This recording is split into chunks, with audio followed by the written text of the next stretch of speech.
Number ಕೂಡ okay. Karnataka ರಾಜ್ಯ ಸರ್ಕಾರದ ಸಾರಿಗೆ ಇಲಾಖೆ ರಾಜ್ಯದಲ್ಲಿರ್ತಕ್ಕಂಥ ಟ್ಯಾಕ್ಸಿ, ಮ್ಯಾಕ್ಸಿ ಕ್ಯಾಬ್ ಮತ್ತು ನ್ಯಾಷನಲ್ ಪರ್ಮಿಟ್ ಹೊಂದಿರತಕ್ಕಂಥ ಲಾರಿಗಳಿಗೆ ಪ್ಯಾನಿಕ್ ಬಟನ್ ಮತ್ತು ಲೊಕೇಶನ್ ಟ್ರ್ಯಾಕಿಂಗ್ ಡಿವೈಸನ್ನು ಅಳವಡಿಕೆ ಮಾಡಬೇಕು, ಇದು ಕಡ್ಡಾಯ ಅಂತೇಳಿ ಇವತ್ತೇನು ಆದೇಶ ಮಾಡಿ ಒಂದು ವಾರದಿಂದ ಇಡೀ ರಾಜ್ಯದಲ್ಲಿ ನಮ್ಮ ಟ್ಯಾಕ್ಸಿ ಮತ್ತು ಮ್ಯಾಕ್ಸಿ ಕ್ಯಾಬ್ಗಳು FC ಆಗ್ತಾ ಇಲ್ಲ, ಅದ್ರ ಜೊತೆಗೆ ರಿಜಿಸ್ಟ್ರೇಷನ್ ಆಗ್ತಾ ಇಲ್ಲ. ಇವತ್ತು ಈಗಾಗಲೇ ಹಲವಾರು ನಮ್ಮ ಟ್ಯಾಕ್ಸಿ ಚಾಲಕರು ಮಾಲೀಕರು GPS ಅನ್ನು ಅಳವಡಿಸಿದ್ದಾರೆ, ಕೆಲವರು ಪ್ಯಾನಿಕ್ ಬಟನ್ ಅಳವಡಿಸಿದ್ದಾರೆ. ಆದರೆ ಇವತ್ತು ಸರ್ಕಾರ ಏನು ಹೇಳ್ತಾ ಇದೆ, ನಾವು ಯಾವುದೋ ಒಂದು ಕಂಪ್ನಿಗೆ ನಾವು ಪರ್ಮಿಷನ್ ಅನ್ನು ಕೊಟ್ಟಿದ್ವಿ, ಆ ಕಂಪ್ನಿಯ ಪ್ಯಾನಿಕ್ ಬಟನ್ನು ಮತ್ತು ಡಿವೈಸನ್ನು ಮಾತ್ರ ಕುಂದಿರಿಸಬೇಕು ಅಂತ ಹೇಳ್ತಾ ಇದ್ದಾರೆ. ಇವತ್ತು ಆ್ಯಕ್ಚುಲಿ ಅದು ಮ್ಯಾನುಫ್ಯಾಕ್ಚರಿಂಗ್ ಕಾಸ್ಟ್ ಇರ್ತಕ್ಕಂಥದ್ದು 4,000-4,500 ರೂಪಾಯಿ.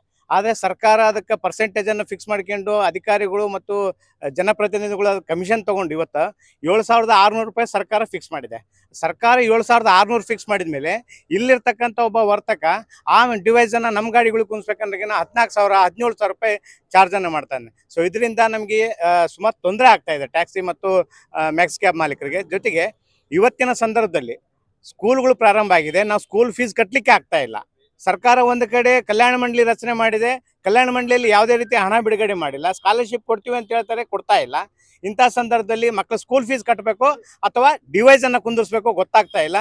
ಸೊ ಸರ್ಕಾರ ತಕ್ಷಣವೇ ಈ ಆದೇಶವನ್ನು ಹಿಂಪಡಿಬೇಕು ಅಂತೇಳಿ ಒತ್ತಾಯ ಮಾಡ್ತಾ ಇದ್ದೀವಿ.